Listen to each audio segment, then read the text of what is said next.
And of course, we'll go live here. So hang on 1 second.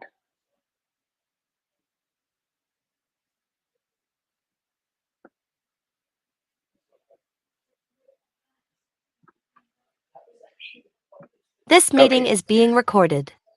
All right, welcome everybody. Sorry about that. I was messing around with StreamYard trying to simulcast to a couple places, but I was hoping to get my slides up on YouTube. Not quite so lucky, but I will figure that out by next week so that these recordings, the challenge with these calls, I used to record these into the group on Facebook and they changed things and they made it too complicated for me. So I'm going to try to shift as we go along over to YouTube. One of the things I would give you a heads up is that I have a channel over here on YouTube, and it's the Realty Classroom channel. And I want you to know that I'm going to put all the free stuff over there going forward. So we'll kind of cut our teeth in the final weeks of this round, and then by next round we'll be really tight on top of it, and we'll do everything over there. So for tonight, we find ourselves in week 8. And Roberto, you see my screen, right? Still? No, I don't see your screen. Okay, you're not seeing. Are you sure? Are you guarding the prospects? You don't see that, right? Okay. Right. Hang on, guys. Let's try this again.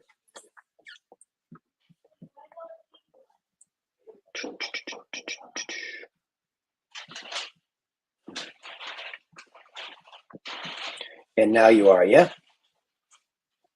Yes. Yes, sir. Okay, good. All right, so we find ourselves in week number 8, which is, if I were to tell you anything, that this really is the week that means the most to me. And I understand it's week 8, and there was a lot of setup to get here. But if there's one thing that I have really prided myself on over the years, it's really paying attention to prospects.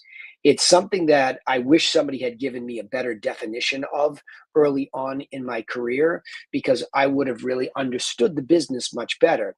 And again, in this day and age, I understand it really from a model standpoint. I know how things really are organized and how they should be arranged. And I run a successful business, much more so than any business I've ever had. But it's still this pandemic with prospects, right? In this industry, when top producers come to me for one-on-one coaching, and I actually had 2 onboardings this week with top producers, it's always the same thing. There's chaos in their business, and that chaos causes them to lose business that they already have their hands on.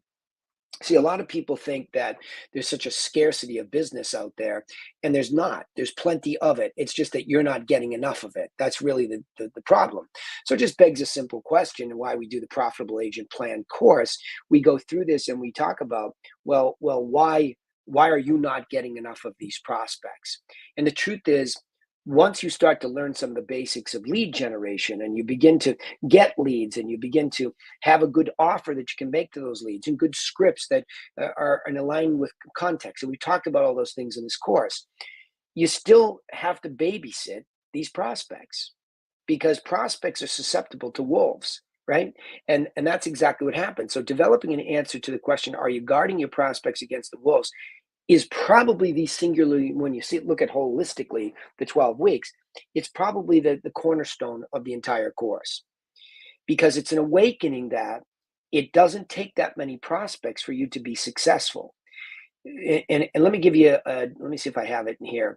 If I have it, yeah, I'm going to define CRM a little bit here, and then I'll define how we segment that, and then I'll get into the definition of prospects. I don't want to jump my slides here because it's really important. So let's start off with this concept that the CRM is what?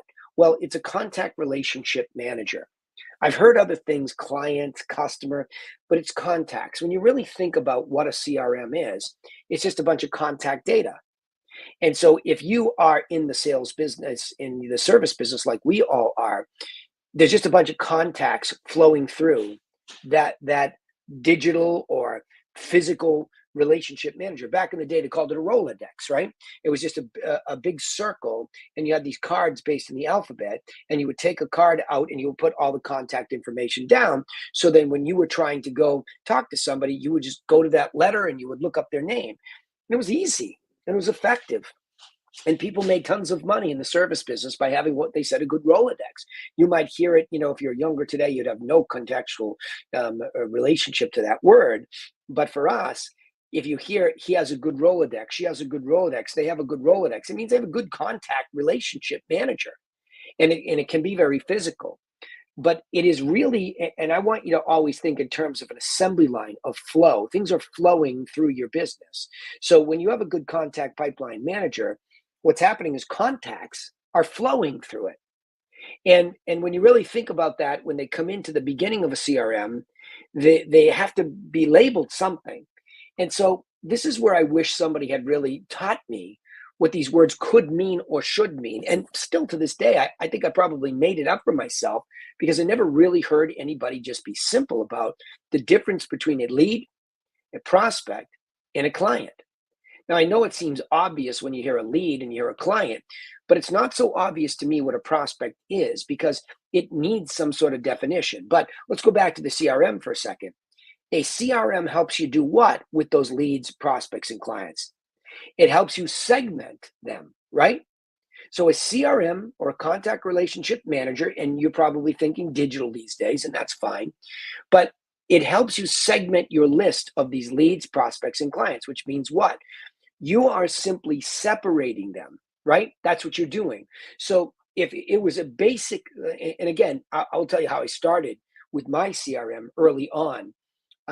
In fact, it goes all the way back to the 1980s when I was in college, and I bought these wire racks, and I just segmented my courses so that the data that I needed for each individual course was in a separate segment of my desk. I actually went and bought a desk at the beginning of the year that had the exact name. I mean, it had a desk and then it had shelves up above it, but it had slots and it had the exact number of slots that I had classes. I can't remember, it was 4 or 5 a semester, but it had just separate slots. And that was my first introduction to the power of segmentation. Because what I then would do is I would take a folder, and every time I went to class, and if I missed a class, I went right to the professor and made sure whatever they handed out, I didn't miss.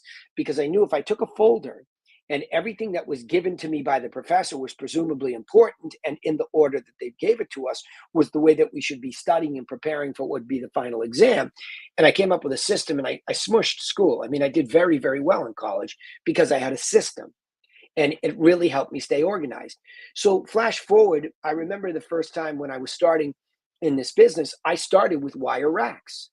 And so I had 3 different wire racks that would have my leads, my prospects, and my clients. So I had this sense of contact relationship management, which had predated me all the way to the 80s. And I got in this business, oh gosh, what was it, 1999? So 11 years after I graduated college. So it wasn't that far removed when I first started this business, that systematic approach. And so I think that's a really important concept to understand because there's nothing worse than a dirty, unsegmented database. And just to go off on leads for 1 second there, I think it's really important to understand that you can bloat your database with too many leads. And a lot of us that are top producers that attend these calls and are part of my mastermind coaching, we got sucked in like anybody that we thought it was all the number of leads would produce this great contact relationship manager. So people went out and they bought leads by the pound. I mean, literally just, I get 1,000 leads a month from this platform, right? And I have an exclusive platform. It was all hogwash, right? And what it really did was just simply bloat the database and made it very difficult to segment it because you just could, it was really literally like drinking from a fire hose. You just could barely even get a sip because the stuff was coming at you so fast and furiously. And it turns out what was being neglected was prospects. So what is the most critical list segment to make your business predictable and sustainable? Well, it's to maintain a critical list of those prospects. And I'll make that case, but the first thing that I had to do is really define it for myself. Well, what is a prospect? I had heard the word prospecting, and unfortunately, where I was coached, it was sort of a dirty word. We were told, prospecting is this dirty thing, yet the person that was teaching me had been one of the best prospectors in history. And so I started to have all these conflicts, like, well, what's everybody's agenda here? And ultimately, the only agenda I cared about was that I had a good list of whatever was going to lead to clients. Now, of course, we all have this delusion that you can get these leads and they go instantly to clients, and that makes it predictable and sustainable. Well, it doesn't. And the reason is because what you're doing when you're trying to go straight from leads to clients, it means you're really not understanding that middle piece, which is critical to long-term growth of your company and stability. Because what happens is, if you think that you can just get a batch of leads and you can just make a bunch of phone calls, door knock, whatever you do, and you can turn them to clients, yes, you may be muscular enough and tactical enough in your approach where that gives you some business on a relatively steady basis. And most top producers do that because they never really build the capacity to develop properly a prospect. And the bigger thing is to follow up with that prospect, right? So it really comes down to first defining it so we can get it up into its own category, and we can move leads and clients further apart and put the stage of contact relationship management that's in the middle, and that's prospect. So a prospect has a real reason to move and a high level of motivation to do so in the next 6 to 12 months maximum, and they're open to your providing them with property and market updates. Okay, so let's talk about this.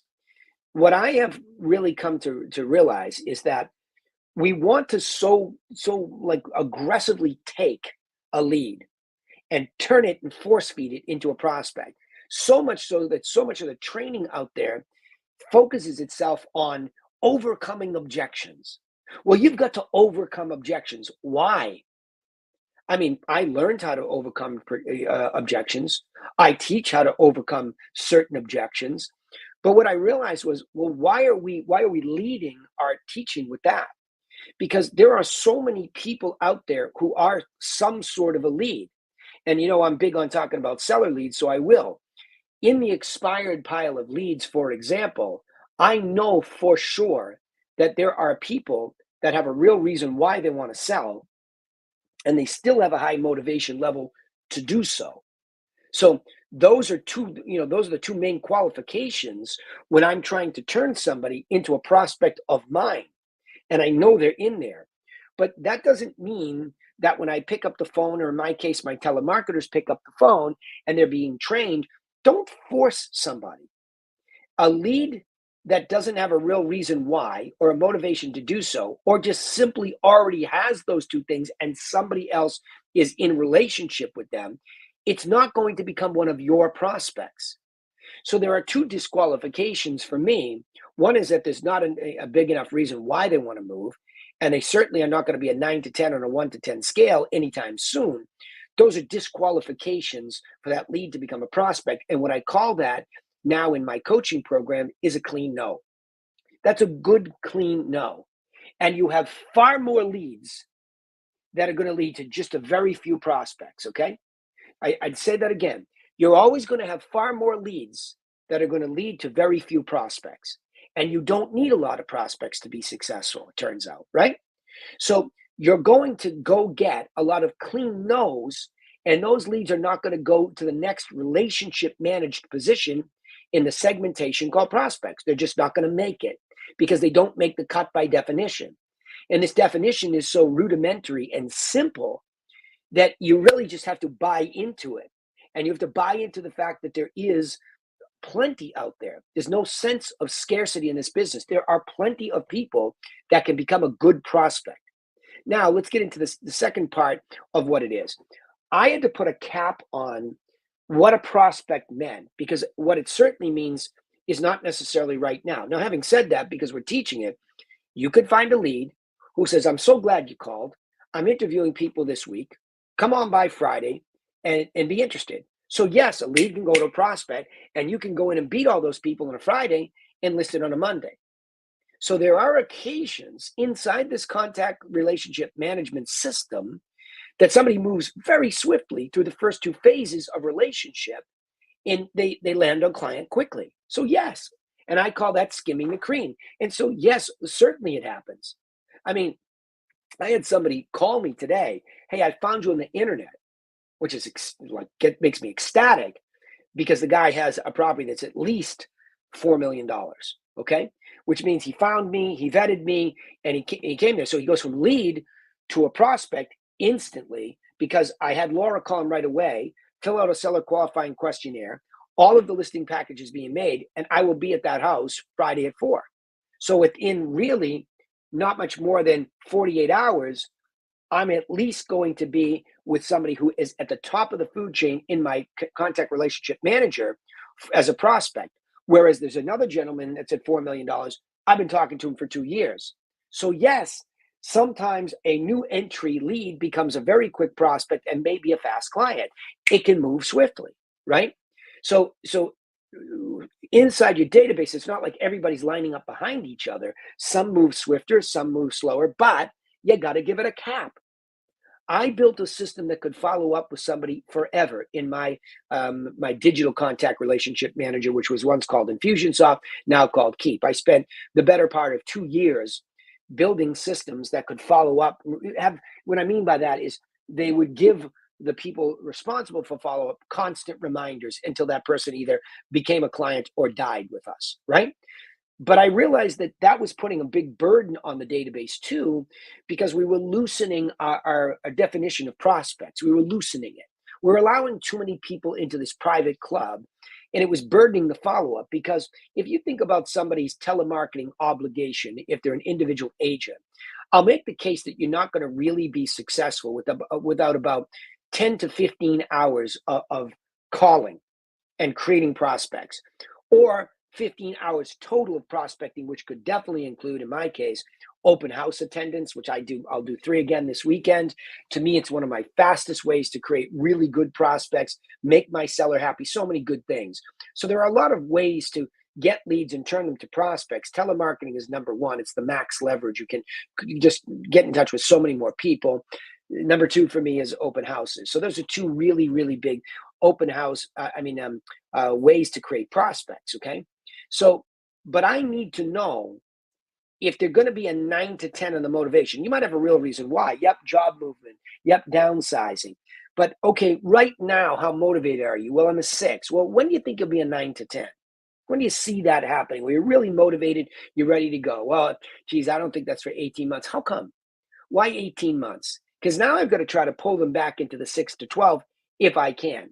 So if there was ever a case for the training to push somebody, it's not overcoming an unreasonable objection like, well, you don't really have a reason to move, but you should. That's absurd, right? Or, you're not really motivated, but I can make you motivated. No, that's absurd too, right? But if they're confused or they're scared and they need some education, you might be able to take the accordion of time and squeeze it in because you're the one that educates them. You're the one that shows them the hope. Let's have an example for a second and really think about, a lot of people go to sell their house because they see a house they want to buy, and the agent just couldn't help them pull the 2 together. And so they end up dejected and they say, well, I really wanted to buy this house and it didn't happen. And I don't know how I'm ever going to get out of here. So I'm not really, motivated unless you could show me how to do that. Right. And I said, well, of course I could. That's easy. I mean, you weren't stuck on only that one house. No, we really like that neighborhood. Okay, which neighborhood? Well, a lot of stuff turns in that neighborhood over the course of a year. And what you were looking at, I think that's pretty standard fare over there, right? So if I could show you how to get from here to there, how motivated would you be? Or we'd be an 11. So you can have situations like that where you're talking to a prospect where you really believe that your plan, which we talk about in early weeks as a unique selling proposition, your plan and your ability to navigate them through the plan can help them get from here to there. And a lot of those people say, well, I can't be without a house. I can't be without. Don't worry about that. Because even if we get a lot of good bids on your house, we're going to say it's predicated on you having a simultaneous closing or no deal. And you stay where you are, right? So those are real things that might be able to pull somebody in. But somebody that's beyond 12, whose why is weak, I'm starting to sharpen my knife to cut them from the contact relationship manager. That's what I'm doing. I don't want them in there. Yes, I know in 15 months, 18 months, 20 months, they might be an excellent, prospect that becomes a client. I understand. But I have to do business first and be really good at it and exhaust all the possibilities in the prospects we find who definitely can define for us there's going to be activity in their world in 6 to 12 months maximum. right?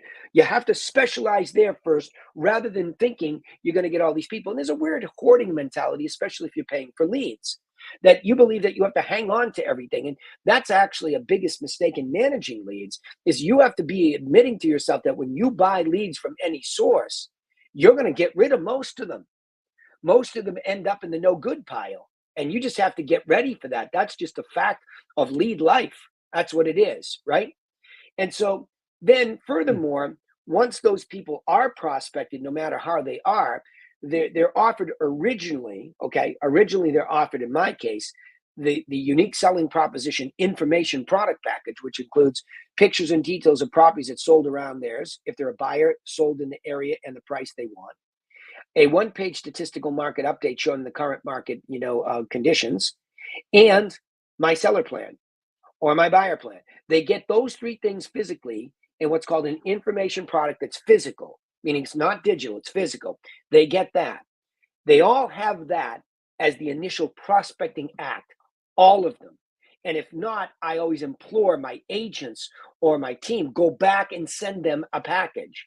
Start everybody off with the initial package because that's what's going to differentiate our original prospecting moment and put us as seen completely different from everybody else. We don't want to be acting like everybody else by just trying to, prospect someone because we're building rapport or we gave them, one list of, properties or we saw them at an open house, right? Those aren't prospecting activities. Giving somebody an information product to help them navigate this process in the right way will differentiate you and set you up for this longer term follow up. Okay. So in my case, they get that package. I may or may not meet with them. Sometimes, like, geez, this was so great. You guys are great. Thank you so much. I'm not ready to have Danny over yet, but I definitely would like to, keep updated. And I think in a couple months, I'll be ready to have him over. No problem. What we will do then, because what we gave you has some dynamic components, meaning it changes. The plan doesn't change, but the pictures and details of what sells around you, certainly there's enough every month that changes. And the market update that has all the stats certainly changes. So every month, we will provide you with a new update of those two components of it until you're ready to meet with us. And then when I come out, I'll give you tips on what to do and not to do as it relates to the plan. And I will analyze these sold properties to include a net sheet and show you what I think you'll walk away with. And so they have to understand that and be willing to accept all of that from us to really be a good prospect. And especially in my world, I have a segmentation between Keep, my main contact relationship manager, and a simple Google Sheet I had one of the people on my team put together. And for all of you that are coaching members, you have that too. I put our top people on there because a contact relationship manager is so dang complex that you just really can't see the segmentation easy. And I want a scoreboard. So I made one. So yes, there's some redundancy in the work, but I have my telemarketers and my client care manager, all of whom are working on prospects with me. I want them in front of us every single week so that we understand, is the follow-up happening? Are we protecting, and henceforth, the title for this call, week 8, are we protecting our own prospects from the wolves? Because if we neglect that person, stop sending physical information, stop sending the digital versions of that, stop calling to say, are you getting it? Then the wolves are circling, right? Especially in the luxury business. I mean, I've got a guy I've been following up with, for 24 months, and I know there are people that are trying to get him too because he tells me. And he got a couple calls from other people, and he's going to meet with them to go through the motions. He says, yeah, well, I don't trust that. So I'm all over him. And he asked me for the the update of what happens walking through a house, and he told me it was for a friend. I hope that's the truth, and I have no reason to believe that this guy isn't completely honest. He's a former CEO of a major company, so I'm in a good relationship with him, but I don't trust it because the wolves are circling because it is a signature property, a really beautiful one, right? So how do you protect those property prospects? Let's reiterate: you must communicate with them at a frequency that matches their timing and follow up with your market insight that speaks to their specific interest. So what does that mean, right? Well, if somebody tells us they're at our maximum stretch, that they're at 12 months out, okay, that's how long it's going to take them to do something, then our frequency to be on top of them, at least in the early part of that 12-month stretch, might be as infrequent as every quarter. So we might, yes, we might put them on the digital updates, which we do. We're redundant in this. So we'll put them into MLS. We'll put them on a digital follow-up, right? And then what we'll do is we'll physically send them a clean package every quarter. I don't really love quarterly. I'd rather see bi-monthly, right? And the most frequent would be monthly. So if you're soon, then you're going to get a monthly, right? And if you're sort of soon, you're going to get a bi-monthly. And if you're really stretched out to the max of us, maybe we'll put you on quarterly. I don't love that. And we do have a few people that really love us and we really love them. So we break the rule in the 12 months out to probably maximum 24 months, but they really have a real reason. And I've been there and they're like, nope, you're the ones, right? So now what we're doing is when we follow up, we're not calling and saying, are you ready yet? Are you ready yet? Are you ready yet? Because that's essentially why most people don't know how to follow up with prospects and that's why they stop. They're like, well, I had a good communication, but he's not ready for 12 months. What am I supposed to say? Well, again, if you're providing them information of what's sold around them, as well as a market update, which shows you all the statistics of what's happening, you're calling them with a market insight. Hey, I know we're not good till December. I just want to make sure you're getting the pictures and details of properties that are selling around you. I don't know if you noticed 123 Main Street, pretty good sale. And then the direction of the market's a little bit funky right now, but it's still in the favor of the seller. Here's why. Median price is way up, right? And the average price is through the roof because luxury is still driving the market, right? And interest rates are starting to creep down. So that's all good stuff. So what I just do? I give a little bit of a market insight to the person, right? And it's speaking to their specific interest because I mentioned the property down the street. And then I talk about them because it's a seller. So I give the good parts for the seller, right? Now, equally, if I was calling a buyer in the same week, I could still give good stats there and say, hey, good news for you.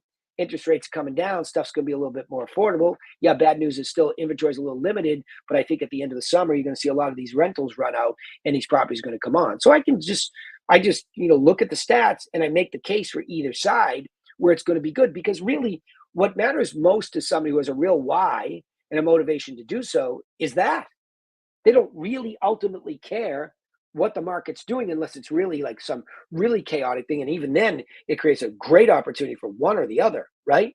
So I'm always speaking specifically to what's important to them and I'm getting credit for that. And the relationship is building and the prospect is becoming more and more loyal. So the loyalty and the change of the way I was going to behave by giving that early on package, continuing to do it and calling with insight is building a fence around this relationship. So albeit the wolves are always there, they could climb under it, maybe hop over it. I'm building a fence this way and I'm not pestering them.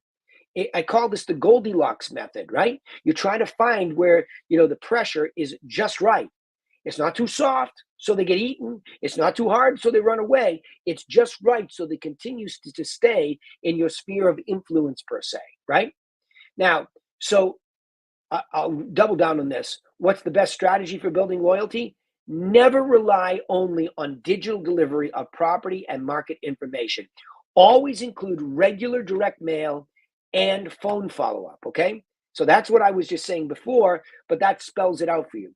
Most people will get a prospect and they will put them on an MLS drip to continue to get the solds around them or whatever market updates, if they're buyers, actives, and they will just nest. And that's called reactive marketing, okay? And I can't stand reactive marketing unless it's supporting proactive marketing. So reactive marketing for us would be setting them up in MLS to get this stuff and waiting for them to do something. But what we do is double down because the medium of physical delivery is singularly the most powerful delivery of information still. We are human, we are kinesthetic, which means we are 3D, and so is mail, and they can consume it and they don't lose it in their phone. It doesn't get lost. You stay top of mind. So I see direct mail as primary, digital as supportive, right? And a lot of people opt out. I was just helping one of our clients, Valerie, and she was working on a lot of her prospects, and some of them had opted out of the digital delivery because their inbox is where they do business. It's just too much. So they quiet it down. So why not sneak in the mailbox where nobody else is, right? And of course, the phone. Stop hiding behind your texts and your emails. They're only support cast. So let me reiterate, digital, text, and email is a support cast to direct mail and phone, right? Direct mail and phone, that combination is deadly when it comes to creating prospects and keeping them, okay? So I don't know why I have this tip in here other than Kennedy was a huge influence on me with that simple concept of magnetic marketing, right? And so because I mentioned the unique selling proposition tonight where you would go in and you would send that, mailer first and then continue to mail, Dan was always big on direct mail, okay? He lives in a world now where his company is, bought and sold many times over by partners or however the relationship was. They're basically buying Dan. But Dan was always a direct mail marketer. And man, did I learn a lot from that, okay? That unique selling proposition, I learned that concept from Dan when we made it up. And then I've never stopped direct mail. And he was right. A good copywritten cover letter that goes with information that's relevant to somebody is just wildly powerful. So if you want to see where I learned that, you can go get a copy of Kennedy's Magnetic Marketing. All right, let's see here. Let's open up to. I have to find. I got so many windows going here now that I tried to be Danny Technology tonight here. So let me stop the share, and we'll go to a little Q&A here. And we'll see what we got going on. So go ahead. Thoughts there on that tonight? Because it's a pretty simple concept, but it's like I said, I have to talk about it as primary because it changed my life, right? I mean, it's 100% what really built me up a business where I can predict. And all of you that are in coaching, you can predict this too. If you guys are in there and you're paying attention to that, it works, right? So. Grant, go ahead. What do we got? Somebody kick me off with some Q&A. Sometimes we get in there and we have a prospects and we're building a relationship. And from my experience, just within the last year, it seems like it's tougher to get people on the phone. We're doing the monthly mailer, so we're mailing them. I send out quick little emails now, just one line. How's the search going? Are we sending you the right type of properties? Just trying to engage them, get them back on the phone. It's tough to get them on the phone. Do you have any best practices for that, or just keep dialing? Well, yeah. I think it's both. I think there's a best practice. The best practice is you have to keep that information going to them because while you're not getting them on the phone, you're getting in the mailbox and you're getting through the door. So you can break into somebody's house. Like I say that tongue in cheek, but I want you to understand you can break into somebody's house, right? Because that's literally what's happening when you get mail in there. I call it the benevolent Trojan horse, right? It shows up in their door and it does some work for you, especially because you're putting a copywritten cover letter on it, as you know from our program, right? So you got a copywritten cover letter that's telling them exactly how to consume the information and what to do next. So it's speaking for you, right? So that's one. And if that's going regularly, then you're making them guilt back into someday picking the phone back up. But they put you on ice most likely and don't answer the phone because they're overwhelmed with everything they have going on in their lives. And you're just not as important as you were yet on that first phone call, right? Yeah. So, and I think the telemarketers just have to do the best job that they can. And in this case, you're doing while you hire a new telemarketer, you're doing some of your own. I think what you have to really resign yourself to is how well did you prospect them originally? How important did you make it sound that, picking up the phone when I call you so I can give you, number one, to make sure the package arrived. Number two, going into the future to make sure that you're staying up to date, right? I think you have to do a good job of setting that up. And I think when you go back and you listen to your recordings of your initial prospecting, a lot of the times it is a good prospect, but it's still kind of a thin call, right? You're going to have a lot of those where you're like, all right, that guy was definitely into what I was saying. He definitely wanted the package. It's a good start, but I didn't really get that deep with him. So getting them back on the phone is tough. So in those types of calls, I think you have to latch on to them and say, you really need to answer the phone because I'm going to customize this. You got to lean into that a little bit more when you say, listen, I do take the time to customize this for you. So please, when I call you next week, just pick up the phone and let me know it arrived so that you can consume it and it can benefit you. I know it's early, but it's an important beginning step. I think it's okay to go overemphasize that, right?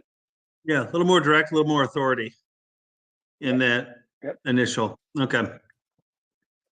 Correct. Good. What else?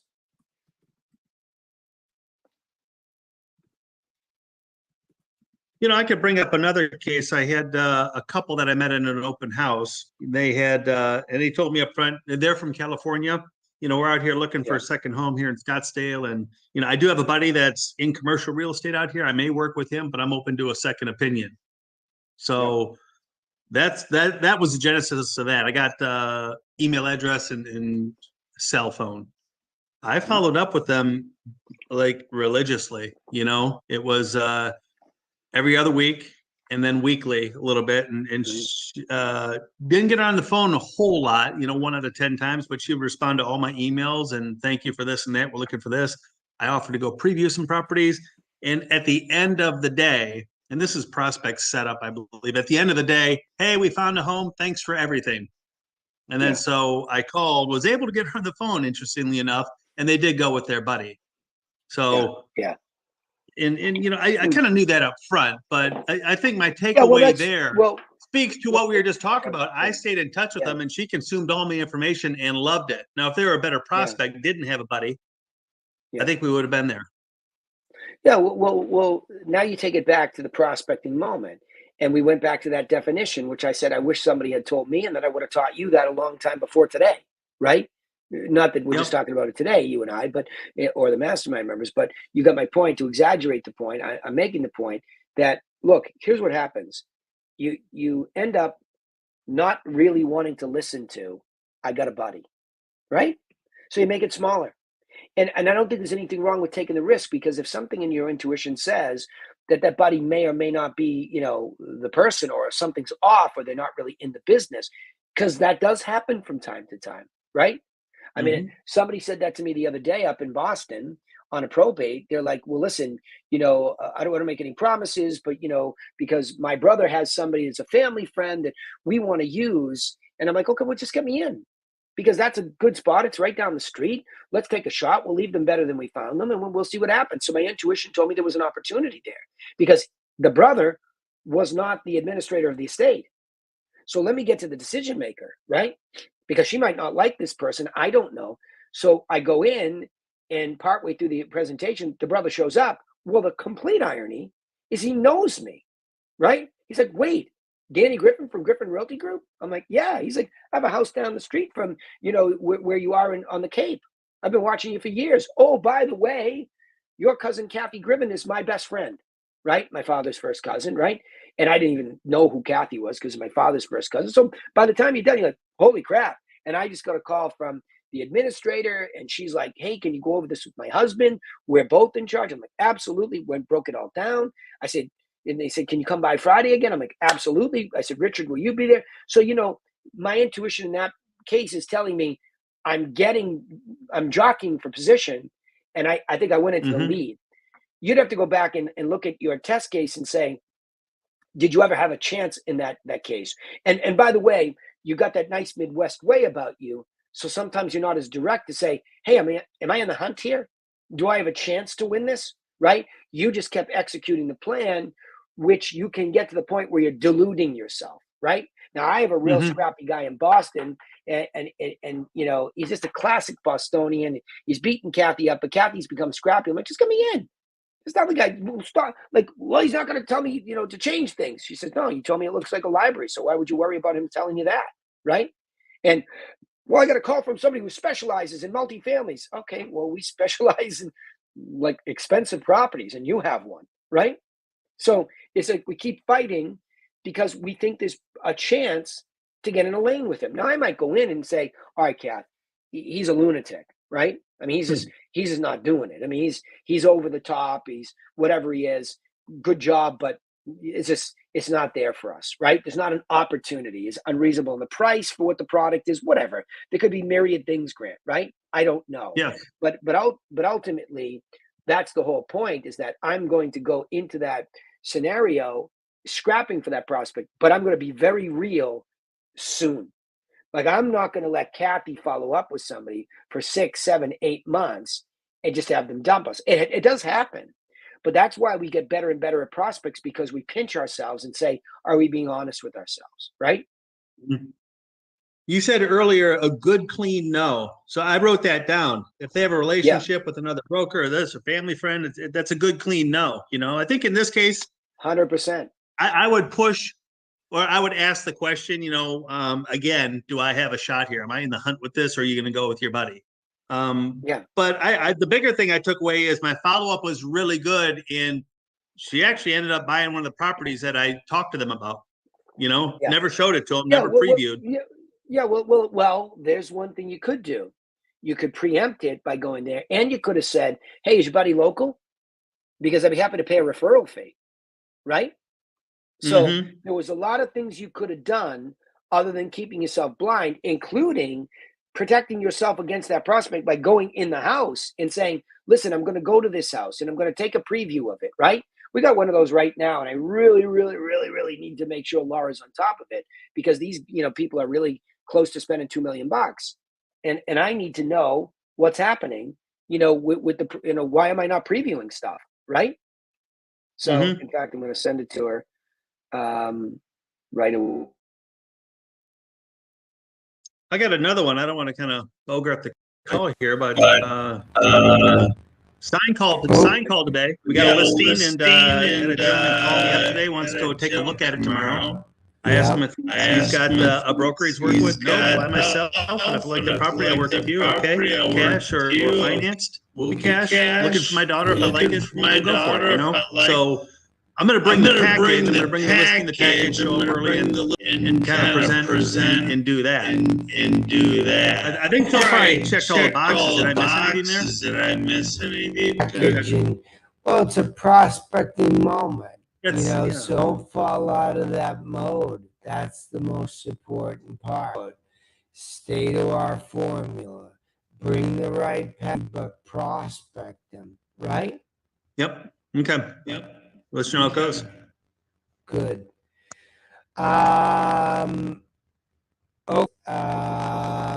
Anybody else? Question? Yeah, Danny. Yeah, go ahead, Andre. So the optimal prospecting is telemarketing and open houses, correct? I like those myself, Andre. Those are multiple ways, but let me go back to season for me saying that I get inside of telemarketing, eventually talk to more people. Open houses, I'm killing two birds by listings. I'm not, brand new where you might have to go borrow one from another front, but you're face to face with people. Anything face to face. I'll include door knocks, because you know them from this group too. You have, right, as young aggressive agents, and somebody that you're getting a phone call to get a yes to a package. If I'm in an open house, that's a fact, right? And if they're prospectable, that's what you do. So now that's face to face, door knocking's face to face, but, right? And there's only going to be so many people that I can door knock in a day. But a telephone, and I can call hundreds of people over the is getting more. It's just that I have an extra. I would then have to mail the package to them versus just handing it to them. So I like all of us in our group. And of course, and I'm just going to say it over and over and again, as much as you can on somebody, right? Yep. Thank you. Okay, last call for questions. Quick question, Danny. Someone that's a future seller, and they're in the process of possibly installing a new AC unit.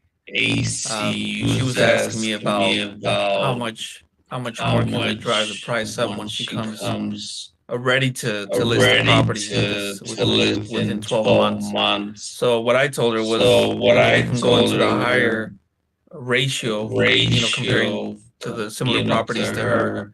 Once we'll get closer to that period of her selling the house, but I just wanted to get your intake and your thoughts. So hold on, we've got a base house, add AC to the whole house. Work, Yeah. splits, what? Yeah, she's got to replace her current unit. Okay. It already has AC unit, AC central heating and air.